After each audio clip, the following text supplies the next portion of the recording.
is and when anxiety turns into an anxiety disorder. And then I went through the different types of the most common anxiety disorder, and then started to talk about treatment, and we ran out of time. So so the purpose of the second lecture is to really focus more on the treatment. So it'll be a little bit, I'll have to improvise a little bit since my slides aren't working, but hopefully I'll still be able to get my point across. So what's anxiety? How do you know when you're anxious? You want us to answer? Yeah. When you're worried about something and you're uncomfortable, you don't know what's going to happen. Absolutely. Okay, so you're worrying, so there's a cognitive part. Okay. Your heart beat? Yeah, your heart rate goes up. My heart rate's up right now because I can't do my slides. So there's a physical component usually. Yeah, overall thing, your metabolism is going faster, so your breathing rate is going faster. Yeah. Yeah, absolutely. So anxious people are often really skinny. Yeah. They're burning a lot of energy. Oh, now I know where I'm at. You're not anxious enough. So can you repeat the statement she made? But yeah, she said that it increases your overall your metabolism is faster. You're burning energy, mental and physical. There's also an emotional component. We feel it. We feel anxious. We feel depressed because we're anxious. So there's an emotional component. There's a cognitive component of worrying, and also thoughts that contribute to anxiety, such as, oh my gosh, what's going to happen if the projector lady doesn't come and my, I can't use my slides. So there's a cognitive component, and there's a major physical component, and the physical component is what we're usually able to identify: rapid heart rate, shaking, feeling red, sweating, a lot of uncomfortable physical symptoms. I think one thing I wanted to emphasize last time is that anxiety is a normal reaction for all of us to have. So it's not a bad thing. We don't usually like it, but if we didn't experience anxiety or this reaction, we would not be alive, because this is how our ancestors survived. When you're faced with a tiger in the jungle, if you're just kind of laying down and looking at the tiger, you're not going to survive. So all of us have had anxiety in our genes, so it's a good thing. But when does anxiety become a problem? So we have no anxiety, we're asleep. Okay, so the research has shown that there's a moderate level of anxiety that's kind of optimal. So if we have a moderate amount of anxiety, we have enough energy and motivation to perform well, but we're not so anxious that we are debilitated by the anxiety. When the anxiety gets to be so high and frequently high, and to the point that it starts to interfere with the person's functioning, that's when we say a person has an anxiety disorder. So kind of the hallmark sign of an anxiety disorder is when the anxiety is so high that it begins to interfere with a person's ability to function at their best capacities. Excuse me? Yeah. How do you measure anxiety? Like you say it's so high, or like that quantity? The best way we have, unfortunately, at this point is self-report. So a person comes in and says, I feel really anxious, I can't control it, and it's getting in the way of my life. We have scales that are standardized, like a self-report measure, where research has been done on them to kind of pinpoint the components of anxiety and measure it. So if someone comes in to me and when they come in the first session, I might give them one of these anxiety scales and then track their anxiety over the course of treatment to see if it's improving. But it's all pretty much self-report and clinician assessment. So we don't unfortunately have a blood test that says you're really anxious, or that you have a predisposition to becoming really anxious. But we're working on that, but we might not see it in our lifetime.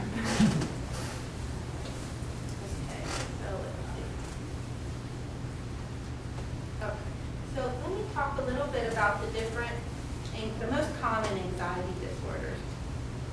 So last time I talked about all these, but I'll just review again. So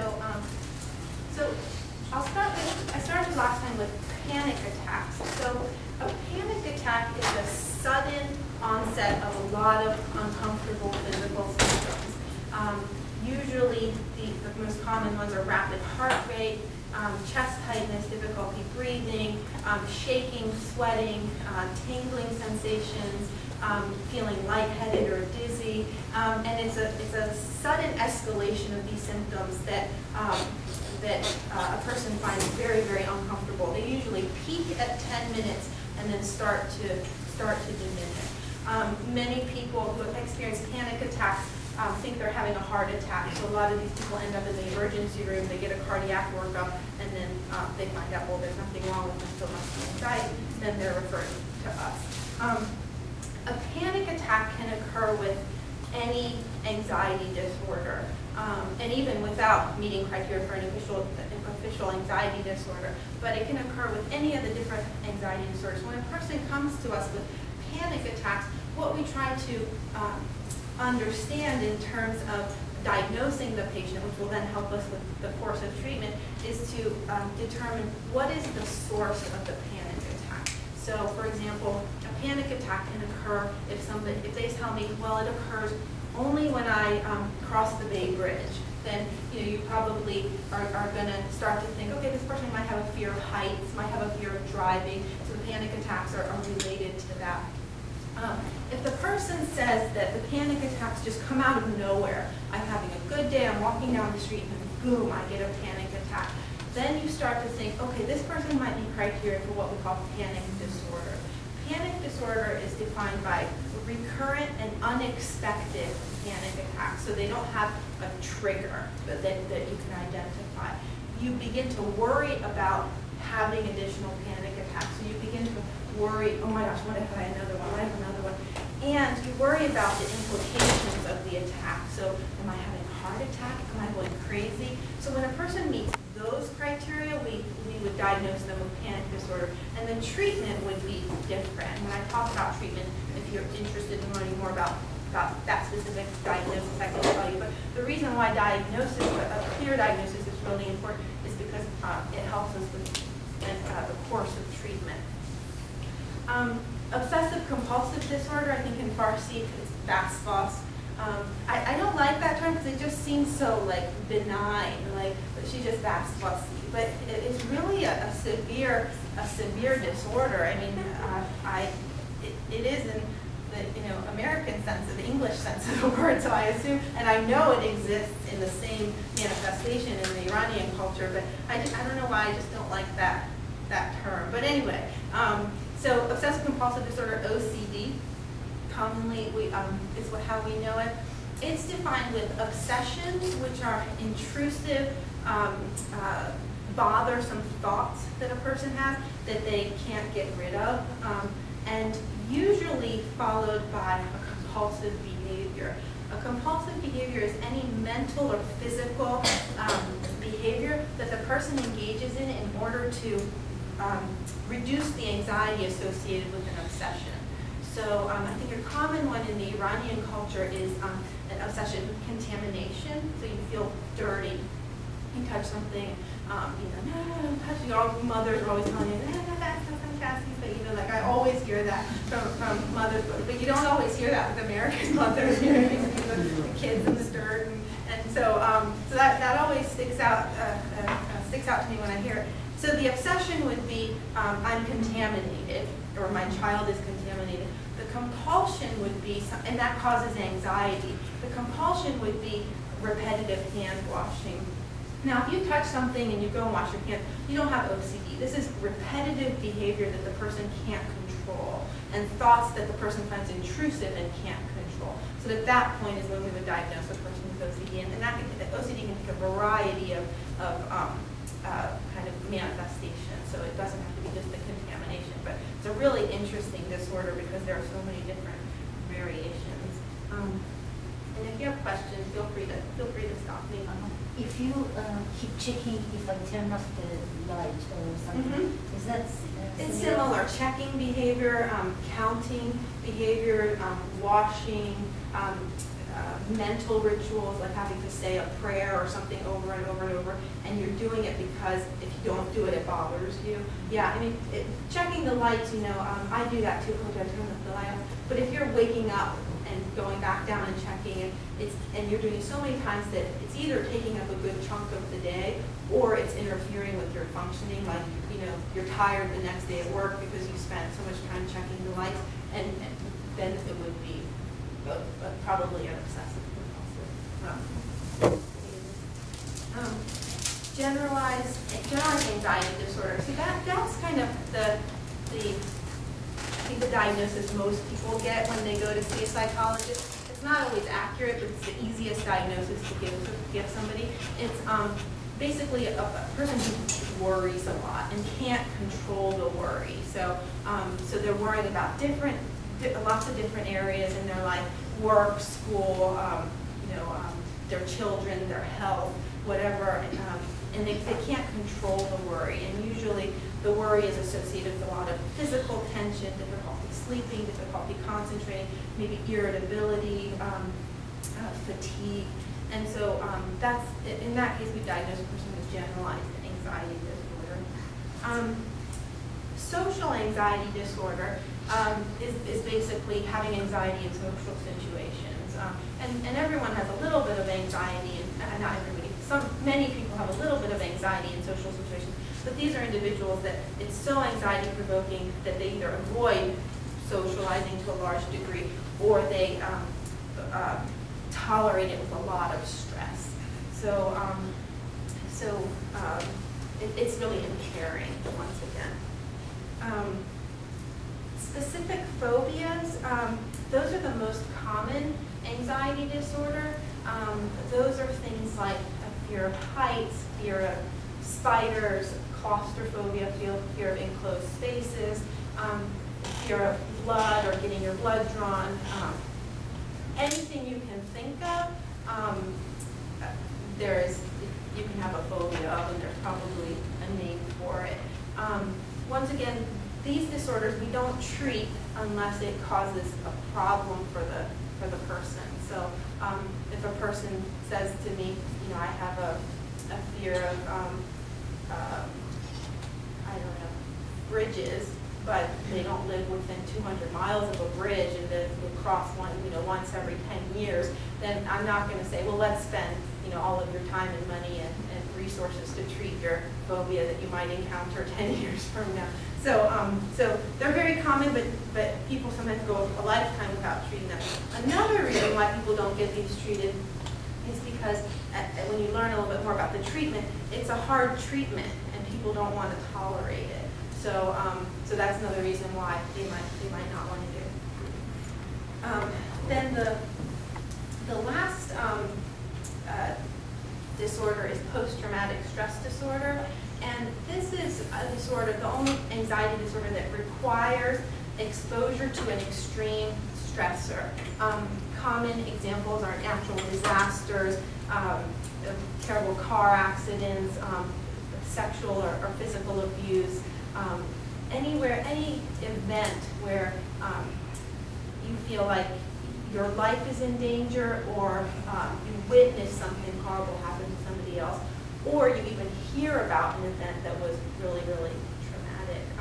So I was mentioning last time that I did part of my fellowship on a burn unit, and the reason was because of the high prevalence of post-traumatic stress disorder or PTSD. We most commonly think of this in the context of war, but it really has a broader context. Any questions so far?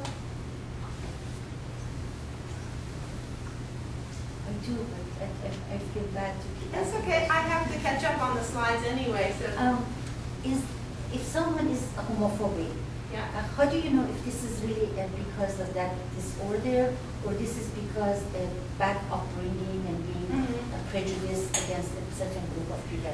How do you know the difference? If a person is truly homophobic, I guess that you don't know.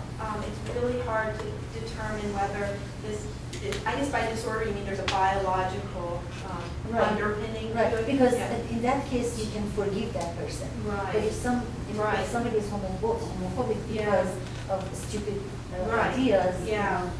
Yeah. not being open-minded, Yeah. then you cannot forgive that person. Absolutely.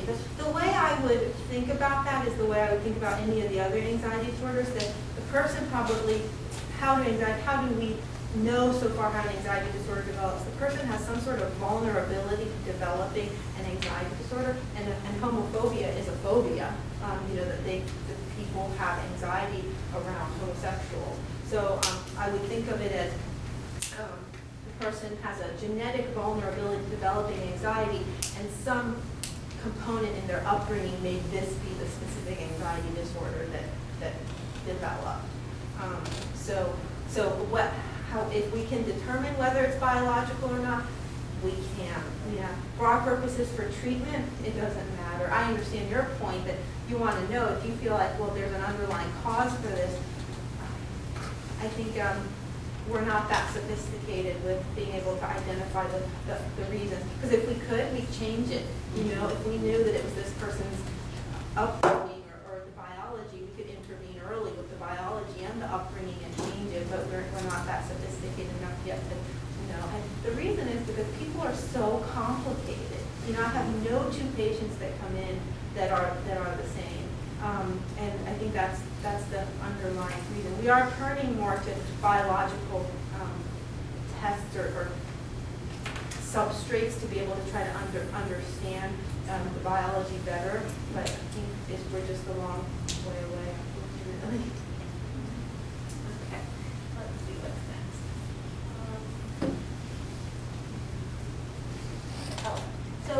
Treatment. So I think what I really want you guys to walk away from today, from this lecture, is that anxiety disorders are very treatable. Sorry, And can I interrupt you? Oh, Sorry. sure, yeah. Just before I go on the treatments, Yeah. I just was wondering, we can touch upon that a little bit about the factors that cause, these phobias. I was just wondering, how we have nature versus nurture Yeah. debate, is whether it's determined, whether there's a genetic disposition towards, getting these disorders, or whether it's more influenced, like you mentioned, by Yeah, I experience. think that we don't know yet. I think it's still a debate. The nature-nurture debate is ongoing with anxiety disorders. It varies with different anxiety disorders to some degree. So research shows that some anxiety disorders, we've been able to identify more kind of a genetic link than others. For example, post-traumatic stress disorder, we haven't really been able to identify a lot of genetic components to it because of the extreme stressor component that a person is exposed to. But things like obsessive-compulsive disorder have a genetic or familial component. But I think where the research stands right now is that like I had mentioned, that there is some biological component, and you can say part of that is genetics, but it's coupled with experiences that the nurture part that kind of make a person develop anxiety. So we don't really, I guess the bottom line is we don't know, but there seems to be kind of across the board a biological component and a genetic environmental. Yeah. So I'm just a quick question. I'm just wondering, there's statistics or studies that show how prevalent these disorders are in populations. Absolutely. And whether, because sometimes I think it's natural to have, one or two disorders. Like, for example, public speaking. Absolutely. There's a very common, fear of public speaking is really commonly present, amongst people. Yeah. But I'm just wondering, if this is very common regarding, for example, obsessive-compulsive disorders, how common is it? Yeah, that's a really good question. There are statistics on prevalence. On another talk I have them, but I didn't bring them. Roughly, obsessive-compulsive disorder, for example, I think they say the prevalence rate is about 1% in the population. I think that's an underestimate. I mean, I walk around the street and I go to a party and I'm like, oh my gosh, you have OCD and you don't even know it. And so I think I think that that's an underestimate, because that 1% is often, you know, the people who go seek treatment. So we're missing a lot of people that aren't disclosing of their symptoms. Phobias are a lot more common. I don't remember the statistics, but they can be as high as like 8 or 10%. Social phobia, I want to say 2 to 3%.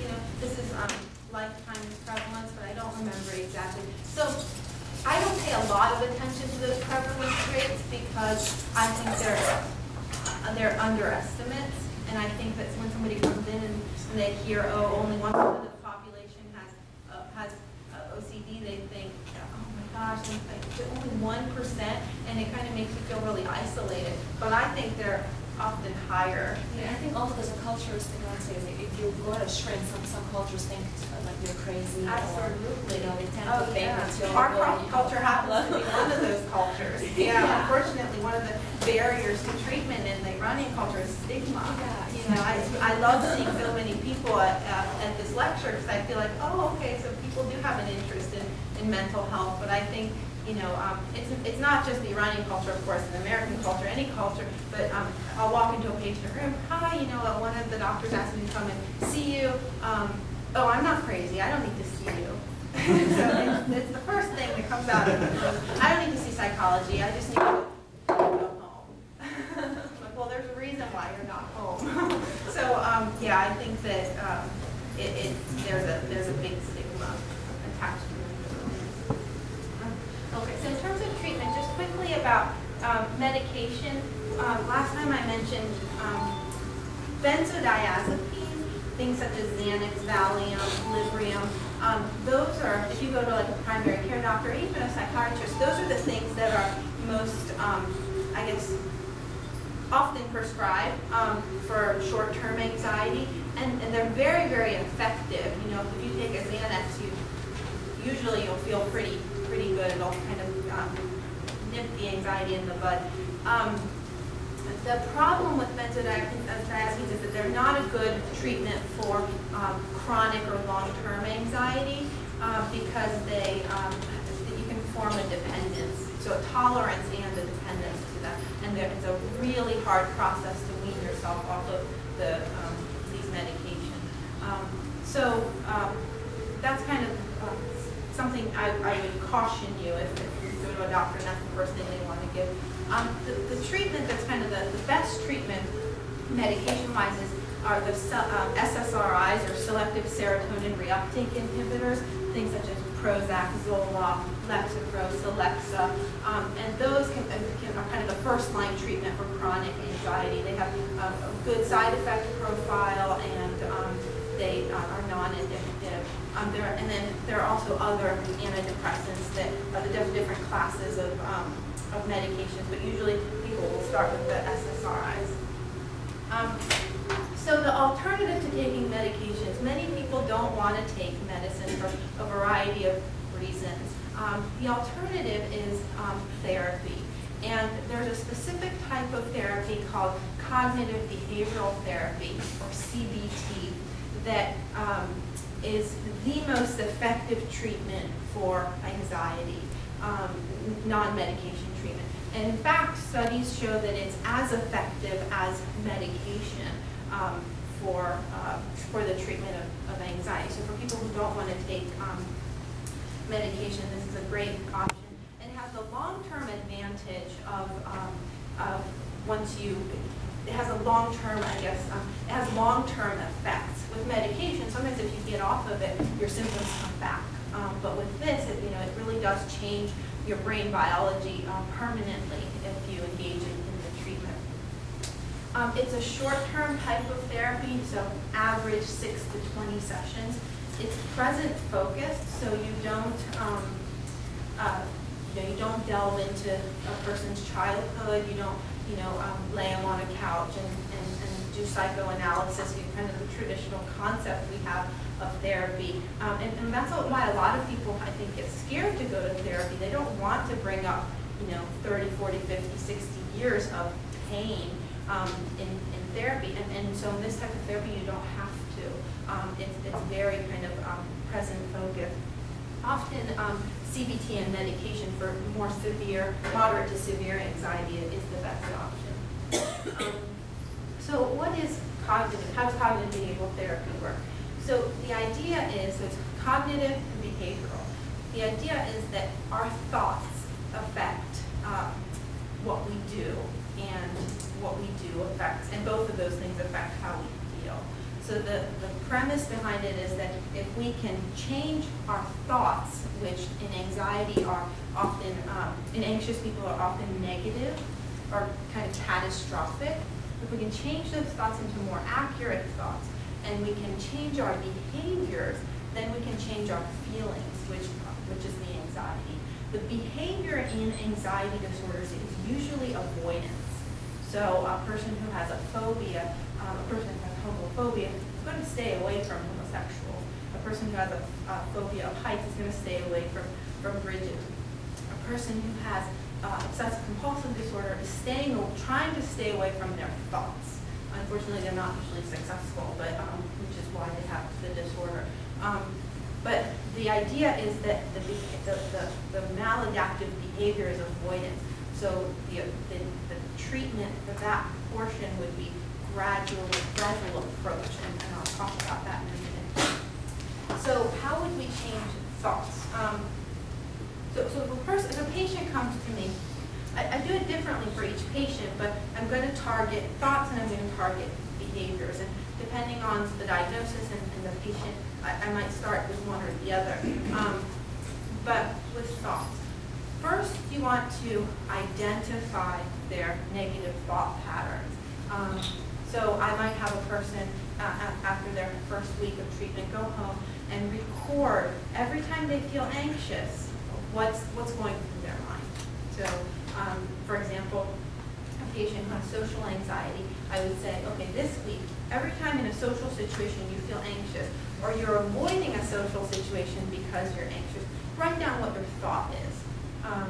And so they'll bring that in. Often the thoughts, taking an example of social anxiety disorder, the person might come back and they'll show me their thought record and it would say something like, okay, I went to a party, I felt very anxious, the thought was, no one will like me here. So okay, that's a good thought to identify. Another thought, I went to meet with my boss and the thought was, he thinks I'm stupid. So a lot of negative thoughts. So what we do is spend time to challenge those thoughts. We call these thoughts automatic thoughts, and they're automatic because they come very quickly, and they're automatic because we think they're true. But what we do is challenge these thoughts, and this is called cognitive restructuring. Questions I might ask a person would be, okay, so you had this thought that my boss is going to think my boss thinks I'm stupid. Well, what's the evidence that your boss thinks you're stupid? And so he might say, well, one time I didn't do well on this project, but usually I get good recommendations. Okay, so usually you get good feedback. But this one time he said that, all right, what would happen if your boss did think you were stupid? Well, I would die. I wouldn't know what to do. Really? Because you're saying if your boss really thought you were stupid, you might die. And so the person starts to think about some of these and realize, okay, so what are the chances? Give me a percentage. What percent, how likely do you think it is that if your boss thinks you're stupid, you might actually die? That's kind of an extreme example, but they may something like, I might, get fired and I'll never get a job again and I'll be homeless. Okay, what are the chances that, those things are going to happen? Well, 10%. Okay, there's a 10% chance. That's probably high, but that means there's a 90% chance that you're not going to get fired and you're not going to be homeless. So really starting, this person thinks I have this thought, so it must be true. So what you want to do is start kind of chipping away at it and saying, okay, is this really true? And sometimes that can be helpful. So we do that throughout treatment, not just one session, because the thoughts come continuously. In terms of behavior, so I mentioned that avoidance is a big problem. Well, actually, let me back. There are two things I do in terms of the behaviors. One is teaching patients relaxation exercises. And these sometimes, for some anxiety patients, take care of the problem, which is why I like starting with behaviors opposed to thoughts, because sometimes patients have a really hard time identifying thoughts. They mix up thoughts and feelings. So it's a hard process sometimes for patients. But I love teaching patients relaxation exercises because when they work, it's beautiful. I mean, the patient just, their arousal just completely decreases. So, common ones, and if we have a few minutes off, I can teach you guys one or two. Breathing retraining. So notice the next time you're anxious, you're probably breathing from your chest. Short, shallow breaths. I'm kind of doing it now. I feel that I'm breathing like that. This doesn't help anxiety. The relaxation breathing is abdominal breathing. So, feeling your abdomen go up and down, that's what promotes relaxation. So, if I have time, I'll show you how to do that. But correcting your breathing cycle can kind of be a huge advantage in promoting relaxation. And the breath is a fabulous thing because we have it with us all the time. You don't need to go look for something like, oh, let me, to breathe from 6 to 7 tonight. You're going to be breathing all day. So that takes practice, but it can be really, really helpful. Progressive muscle relaxation. It's systematically tensing and relaxing all of your muscle groups. That can also be really, really relaxing. And there are lots of different ones, like imagery, pretending like you're on a desert island and counting the stars and this and that. There are lots of different ones. One thing I really like is mindfulness. It's called mindfulness or mindfulness-based meditation. Whenever I used to hear the word meditation, I think, oh gosh, I'm not doing that like yoga thing that everyone does. It's so strange. But this is I think one of the best contributions to psychology in terms of treatment for anxiety disorder. It's not really a meditation. It is a meditation, meaning you're focusing your awareness on something, but it's really a way of life. And the idea behind it is to teach yourself, train your mind to be present in this moment. I mean, if you think about it, how many of us live in this moment? I mean, right now I'm thinking, okay, when I go home, I'll have to do this and this and this, or oh my gosh, yesterday, I can't believe this happened. I'm not right here, right now completely. And most of the time we're not. People who are anxious especially aren't, and people who are depressed especially aren't. If you sit right here, right now, and if I asked you if there's anything to be anxious about in this moment right now, for most of you, I think the answer would be no.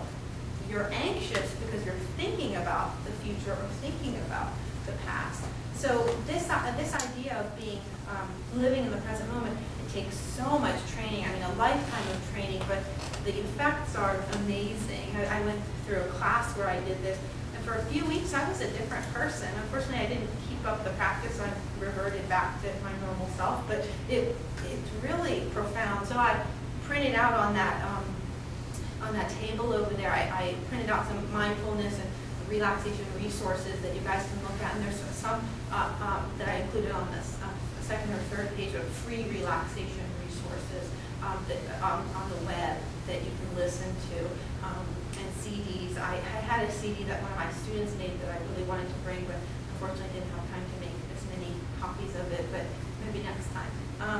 But there are lots of things on the web. So relaxation is a big component. The other component is exposure. So sometimes, no matter how much you try to relax somebody, it's not going to treat the problem. For a person who has post-traumatic stress disorder, obsessive-compulsive disorder, social anxiety, relaxation isn't going to get rid of their fear of contamination or fear of heights. It might help it when they're in the moment, they're not going to feel as anxious, but it's not going to correct the problem. The treatment that is very, very effective is exposure. And exposure is gradual approach of, so instead of avoidance, gradually approaching the feared stimulus. Okay, so in terms of fear of heights, that would be gradually approaching heights. In terms of thoughts, in a person with obsessive-compulsive disorder, it would be gradually allowing those thoughts to be present and not engaging in a compulsive behavior to get rid of them. So there's exposure for all of the different, in terms of panic disorder, the treatment is gradual exposure to the feared physical symptoms. So people with panic disorder are afraid of having another panic attack. So teaching them through exposure that these symptoms aren't dangerous.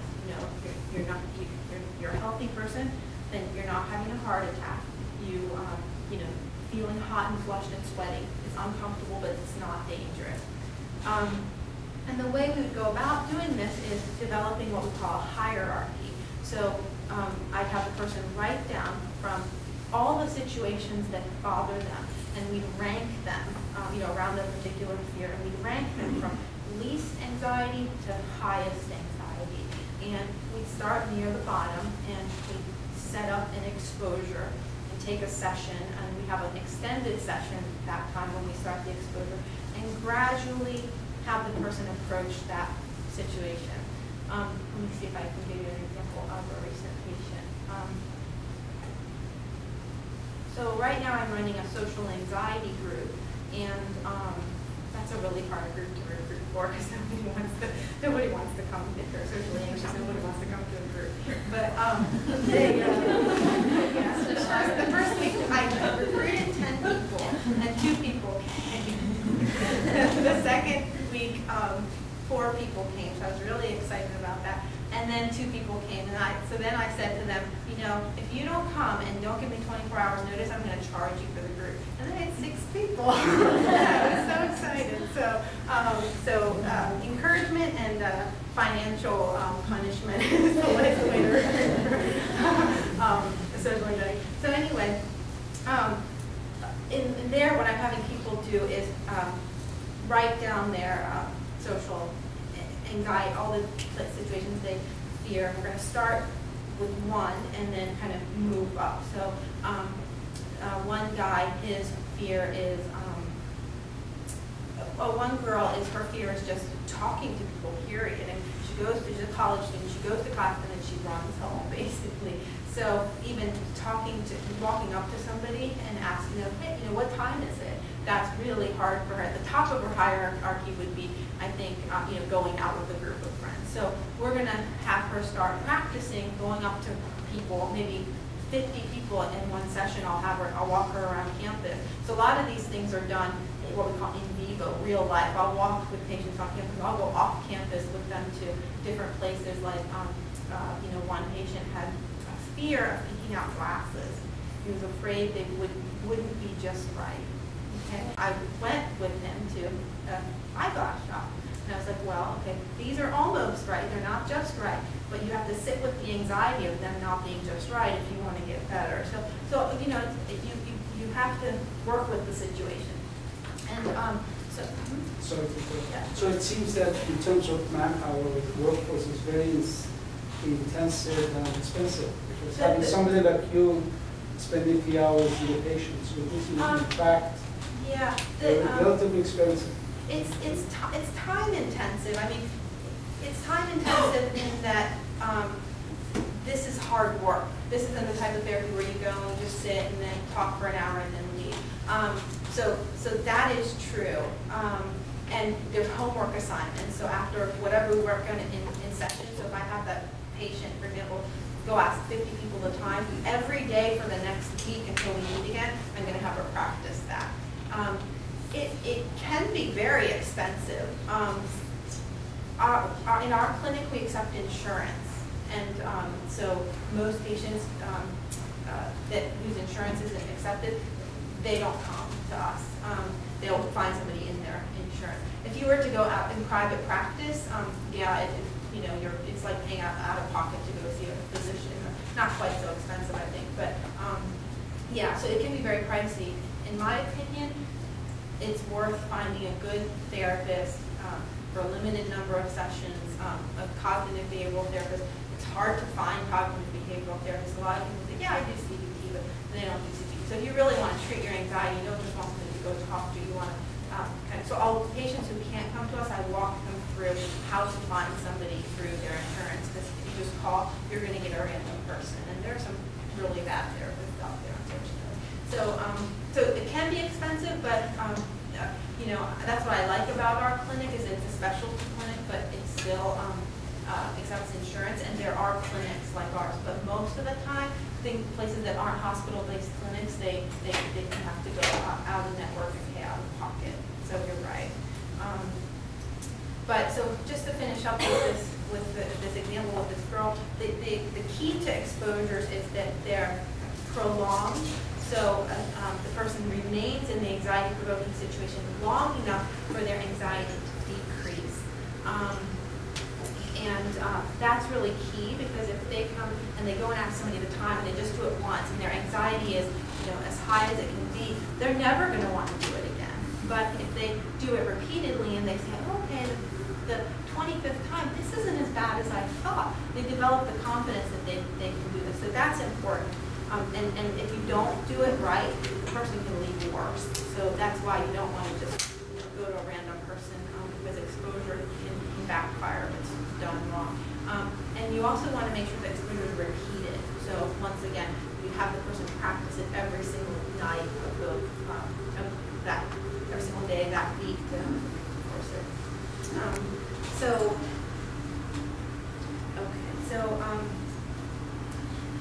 I'll say one more thing, and then I want to get your feedback. We'll ask about time, but also get your feedback about what you'd like to do, and I'll give you some options.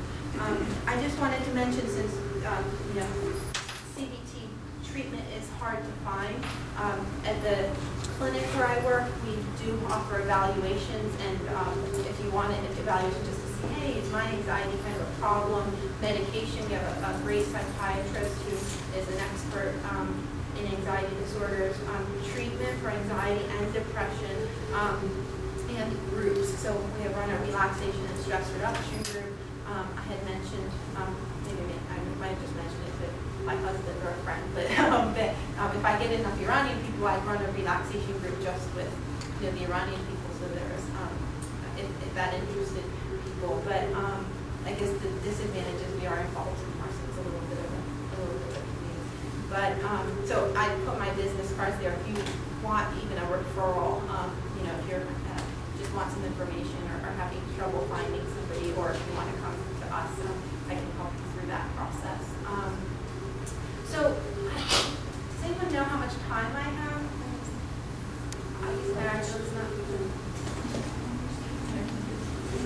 Yeah, about 20 minutes. Oh, okay. Including question and answer. Including question and answer. Okay. So a couple of options. We could just do question and answer if there's a lot of question and answer. I could walk you through an example of how we might develop a hierarchy for a patient if somebody wants to volunteer and has a phobia or something that you'd like to work on. I could teach you a couple of really short relaxation exercises. That one. Okay, how many people want relaxation exercise? That's good. I knew it. Okay. Okay. Can I get? Let's figure out get some water. Yes. Thank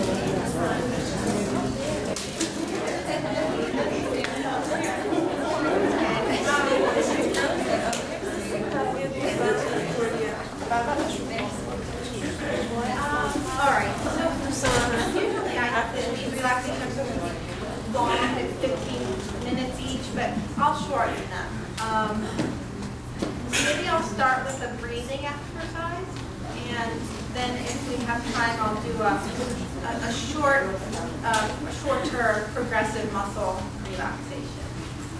Okay, so go ahead and sit comfortably in your chair in a position where your abdomen is not going straight.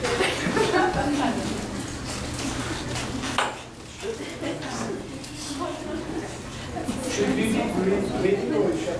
No. Hold your breath.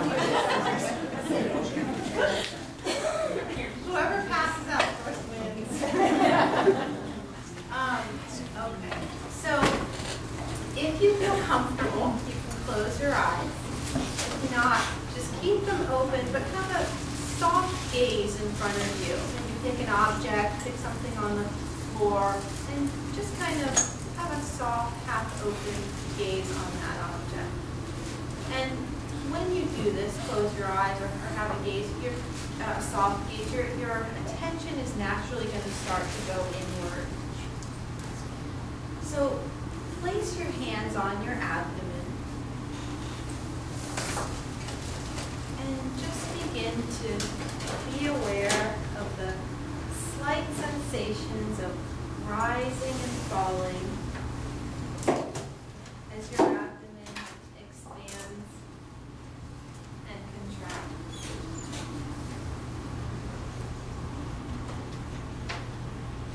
If you're noticing that your abdomen isn't moving a lot, perhaps put one hand on your chest and one on your abdomen, and try to bring the focus of the breath to the abdomen. Try to get your belly to move and your chest not to move too much.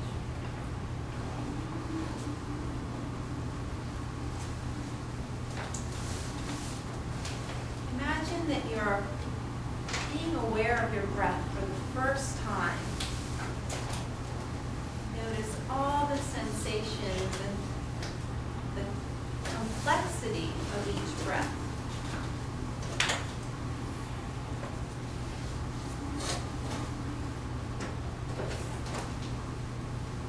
Each time your mind wanders, as it definitely will, bring it back to the breath, just very gently. Note what's distracting it, and bring your awareness back to your breath.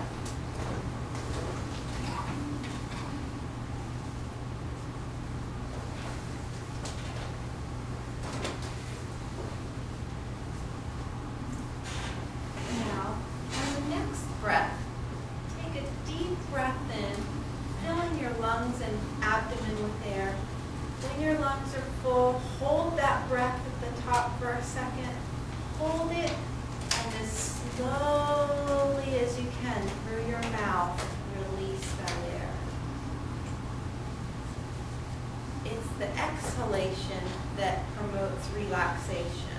So that's the part you really want to slow down. So once again, when you're ready, on the next in-breath, fill your lungs with air. Hold it when your lungs are full at the top. Pause up there for a second. And as slowly as you can, exhale that air. Sometimes it's useful on the exhalation to say some words that might be calming or soothing. Maybe something like, relax. We'll draw that out. Or calm, or even a series of words like relax, release, let go. So let's try that again. On the next in-breath, fill your lungs with air as full as you can. Pause at the top when your lungs are full, and a slow exhalation. Relax, release, and let go. Pause again at the base.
into a short progressive muscle relaxation.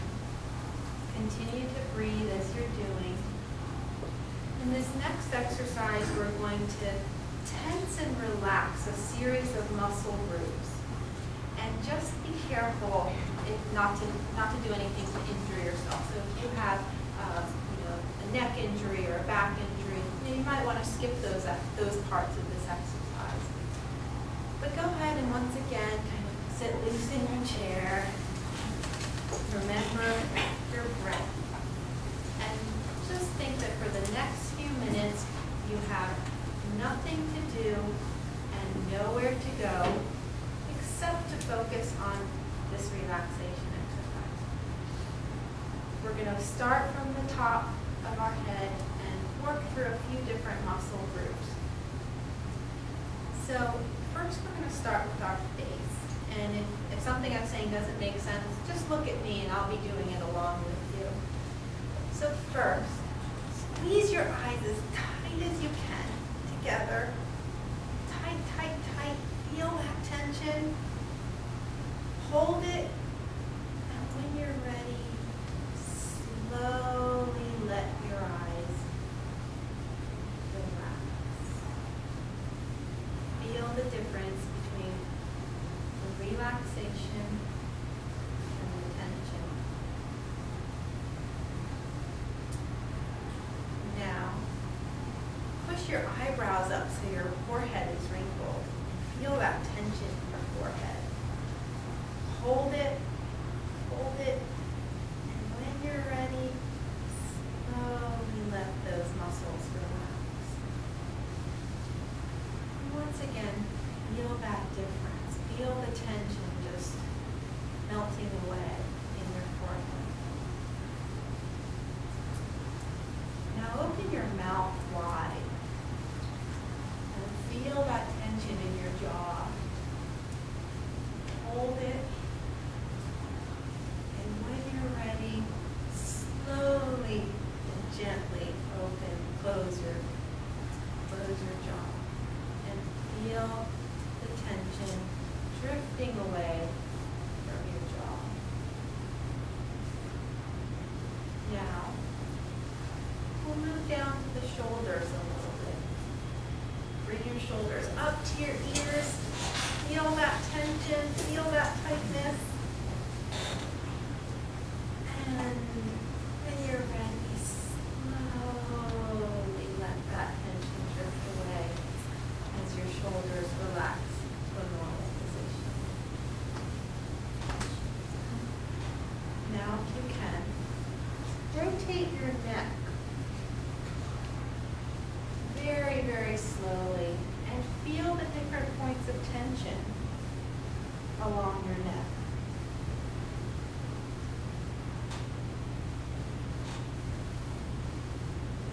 And when you're ready, rotate it in the other direction.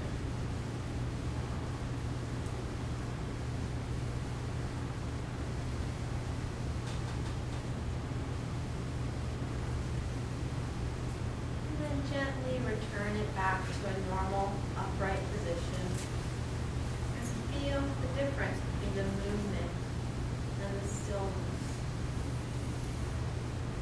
Working our way down. Tense your arm muscles in your fists. Feel that tension in your bicep. Hold it, hold that tension, and when you're ready, slowly let that go. Feel that tension just wash away as you bring your arms down. Now do that with just your wrists. Bring your wrists forward like this. Feel that tension right in this forearm area. Hold it, and when you're ready, let that tension go. Let your arms relax. Now, blow out so that your abdomen comes up. And feel that expansion of your abdomen muscle.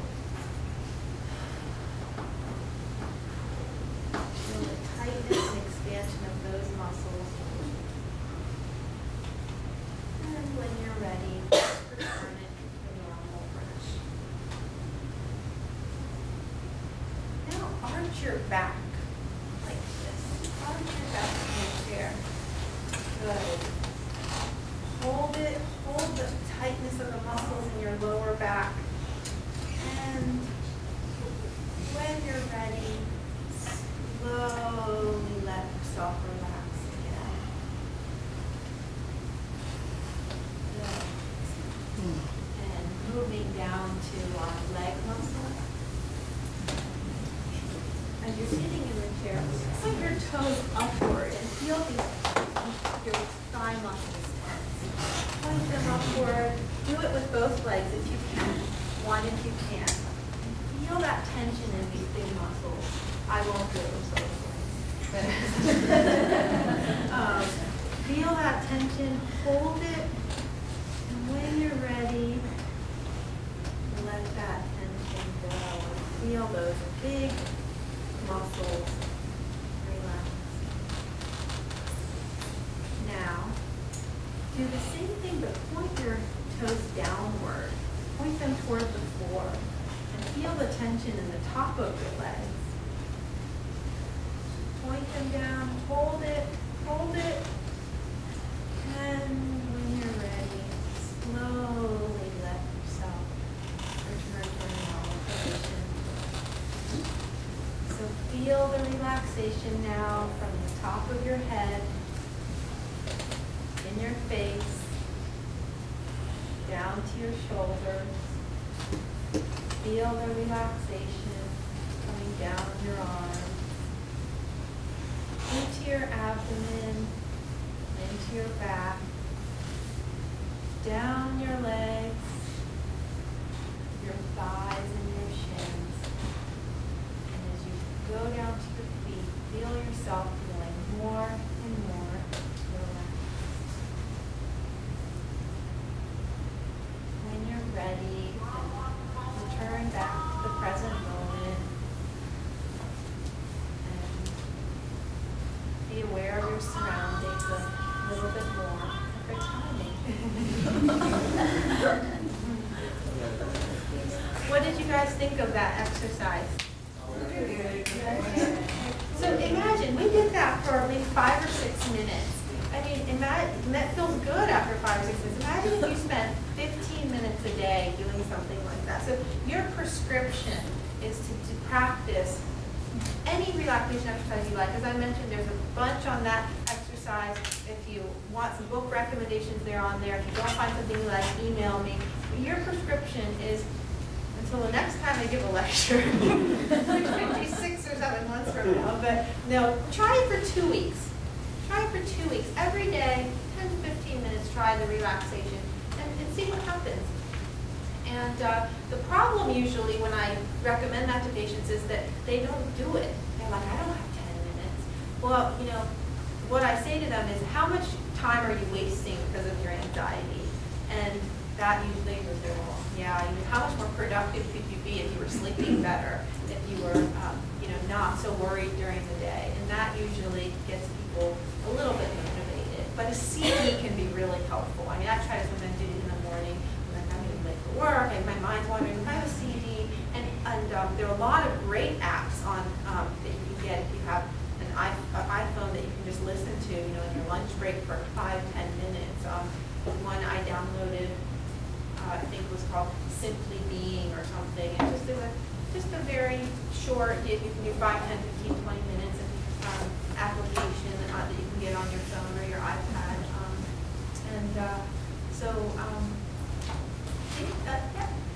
یعنی شما قول میدید که همه بعد از 15 روز شیرازی میشن؟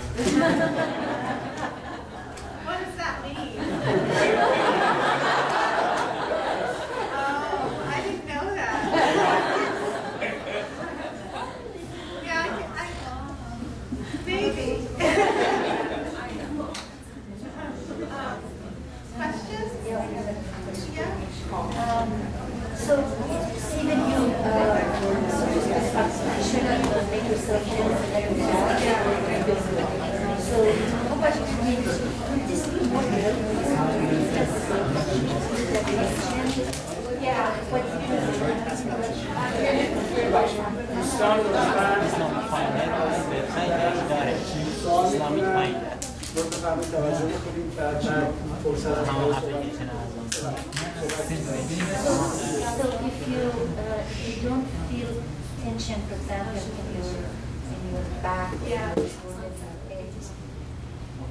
I guess that is good. That's good, So you yeah. don't have to do this. You don't have to do this, no. I think this is most helpful for people who do have a lot of tension, people who often have tightness here. But if you're not feeling tense and you're not feeling I'm so relaxed to sort of do anything for me, pick a different relaxation. Yeah.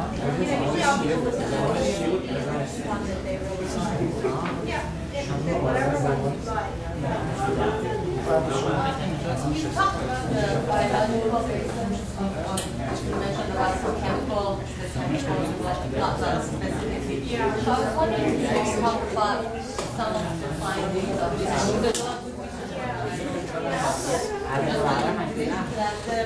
The drugs that you mentioned the second half, the SSRIs, that are used both for depression and anxiety. I'm just wondering, because the people who have anxiety don't have depression, right? And like depression, I understand, is associated with serotonin. Right. So how is it that the same drugs are used for both? Yeah. And what have you found? That's a great question. So what we know is that the same chemicals that are involved in depression are involved in anxiety, serotonin, norepinephrine, all of these. So that's why the antidepressants work. Different areas of the brain are involved, and I don't know, my training is not in a lot of the biology, so I don't know a lot about the biology, but what different areas of the brain involved, but it seems like the same neurotransmitters are involved, which is why a serotonin medication works for both the depression and anxiety. So if a person comes in and they have anxiety but they don't have depression, it still works. If they have both, it still works. I think the serotonin has been shown across the anxiety disorders to be the chemical that is most involved. Let's see. What else can I tell you about the biology?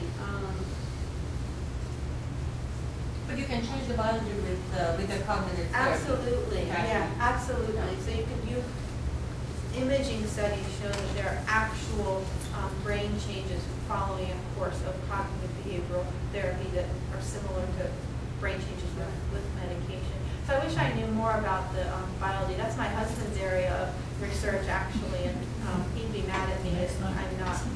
I don't listen to what he tells me.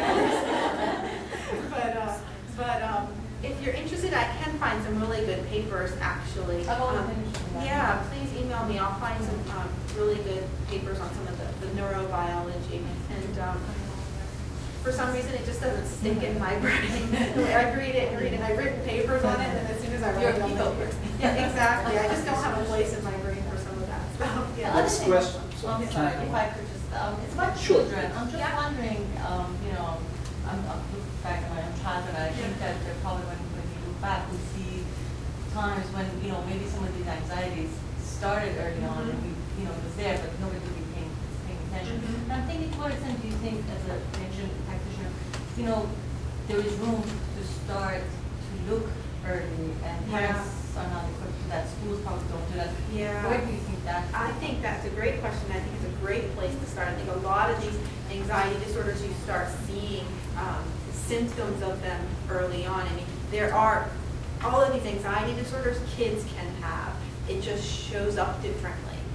So I think it's great to start training patients, parents, and teachers in how to identify this. Unfortunately, I think we are just starting to get into that. Hopkins has a research study.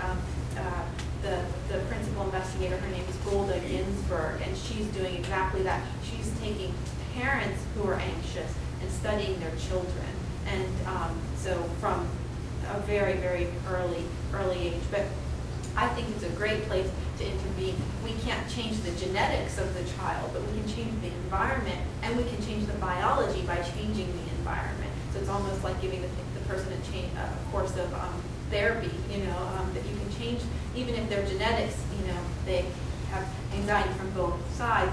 We can't help that, but we can intervene early, and I think that's the key. I think think a lot of the research now is trying to identify biological markers for early intervention. So what in the blood or in the brain is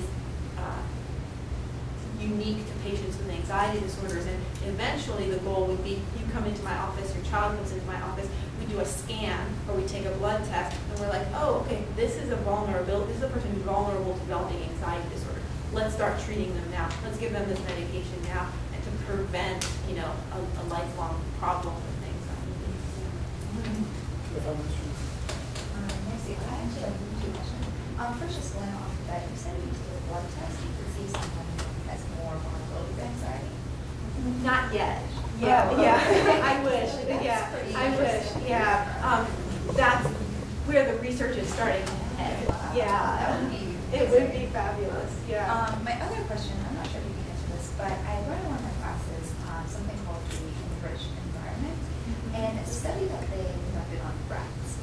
And basically they found that if rats are put into an enriched environment, for example, they put a running wheel in a cage, then the rats showed less anxiety, and they had a decrease of the serotonin reuptake. So I thought that was really interesting. So I'm really interested in alternative medicine. So I was just wondering, could that relate to humans, and if so, how? Is that kind of what you were saying with like mindfulness and things like that? Yeah, Or is it an enriched something different? environment. Yeah, I think what I know about the enriched environment is that it promotes. So I don't know much about the biology in terms of the serotonin, but it promotes what we call neuroplasticity, which is increased kind of connectivity of brain sections, which is why people who don't grow up in an enriched environment, who grow up in a deprived environment, don't have kind of sometimes the intelligence level that someone might have who does have the running wheel, human equivalent of it. Right. So I don't know anything about the serotonin, but I think the key to answering that question is with the animal models. It's so much easier to study animals. They reach adolescence in a few weeks. They die in a few months. So we can study the whole lifespan in a very short period of time and try to kind of see some of those things. We can cut their heads off and look at their brains. We can't do that with most humans. And we can start to look at levels of neurotransmitters, but also brain changes. You should email Todd. That's his area. So send him an email. And once again, don't tell him I didn't know the answer. Maybe one more question. Can I ask you a question? You're next. Go ahead, Okay. Sam, and then Okay, just a quick. Once I was listening to NPR, and the topic was, don't worry if you worry too much because you may live longer. That research shows some sort of correlation. Have you heard of that, or any comment on it? Worrying is a good thing, basically, is what the talk is about. Yeah.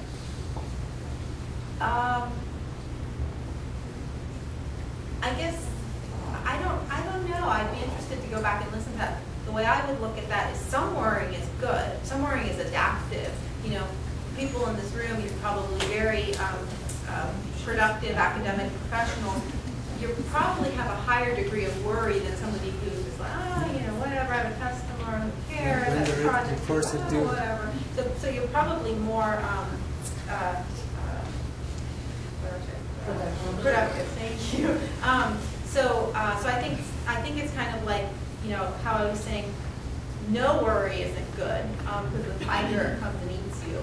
I think some worry is good because you're preparing for threats, and too much worry is bad because psychologically it interferes, but physically we know that anxiety can really take a toll on the body, on immune response, physical health, cognition, memory, all of those things. So that's, I guess, without having heard that talk, what I would say. I did, one of my patients emailed me a New York Times article that said something like, I'll have to find it if anyone's interested, but that having a low level of depression is good in difficult times. So people who have low depression, who have a history of depression, can become more successful in difficult times because they've already experienced difficulties. So I thought that was really interesting. So it brought examples of like Abraham Lincoln, who had severe depression and suicide attempts, and people who you would think were very successful but also had history of depression. So there must be something adaptive about having a psychiatric disorder, I think, if it's not too severe, because so many people have them and it continues to be passed down. So, but I don't know. It's a good question. Last question.